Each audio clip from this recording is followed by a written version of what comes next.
L'hiver tire à sa fin, le printemps est synonyme de renouveau. On a envie de rafraîchir notre garde-robe, on veut faire le ménage de notre intérieur et pourquoi pas aussi se refaire une beauté. Et pour ça, c'est possible de recevoir une consultation beauté à l'Institut Visage et Corps. Salut Isabelle! Bonjour Marie-Ève. C'est quoi juste le but d'une consultation beauté?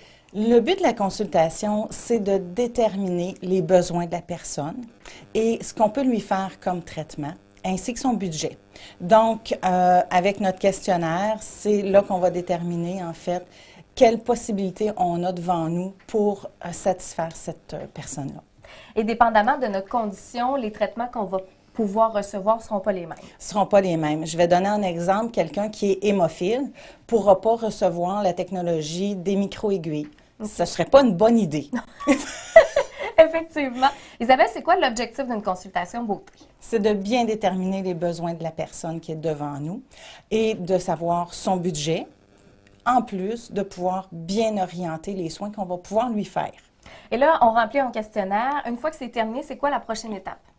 Une fois que le questionnaire est rempli, qu'on a passé cette étape-là, on va pouvoir déterminer les rendez-vous, les soins, le temps que la personne a à nous accorder aussi pour faire ses soins. Quelqu'un qui est très, très occupé, arriver à rentrer 2 heures de soins par semaine, c'est peut-être plus difficile. Donc, tout ça va faire que nous, on va être capable de mieux s'adapter avec cette personne-là. Donc, après la consultation, on n'est pas laissé à nous-mêmes.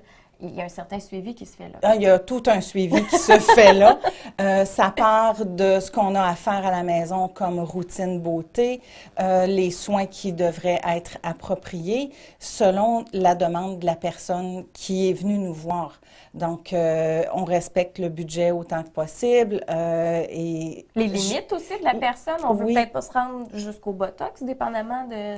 C'est en plein ça. Donc, selon... je dirais, le niveau de tolérance de la personne, en fait, c'est qu'on va déterminer où on va, selon sa demande. Quelqu'un qui m'arrive en me disant, écoute, j'ai 60 ans, mais je veux paraître 45, on va peut-être jaser autrement que quelqu'un qui m'arrive en disant, Isabelle, j'aimerais ça, es-tu capable de me donner 10 ans de moins?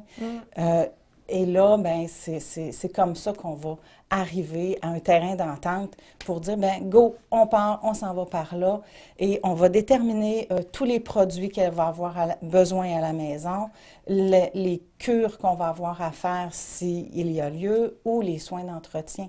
C'est toujours une question, en fait, de besoin et de ce qu'on est capable de faire.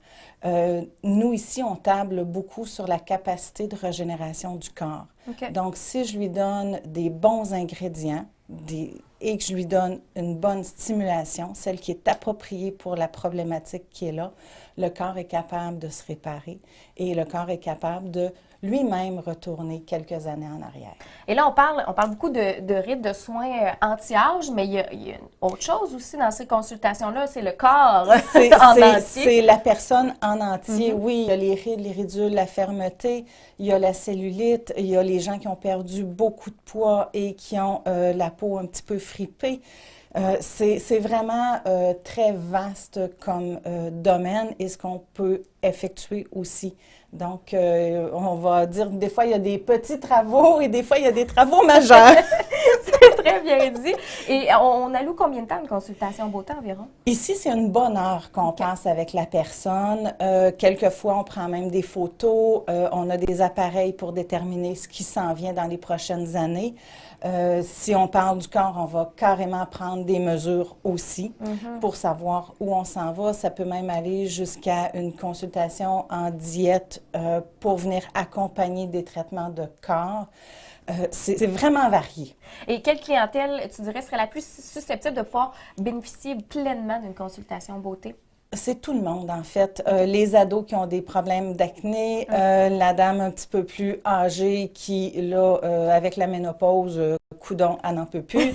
Le monsieur qui perd ses cheveux, la dame qui a les cheveux clairsemés parce que il y a tellement de choses. Tout le monde, donc peu importe notre âge. C'est peu importe l'âge. Notre clientèle ici, ça commence à 8 ans et la plus âgée a 96 ans. Oh! C'est pour tout le monde! Il n'y a pas d'âge pour être belle et prendre soin de soi.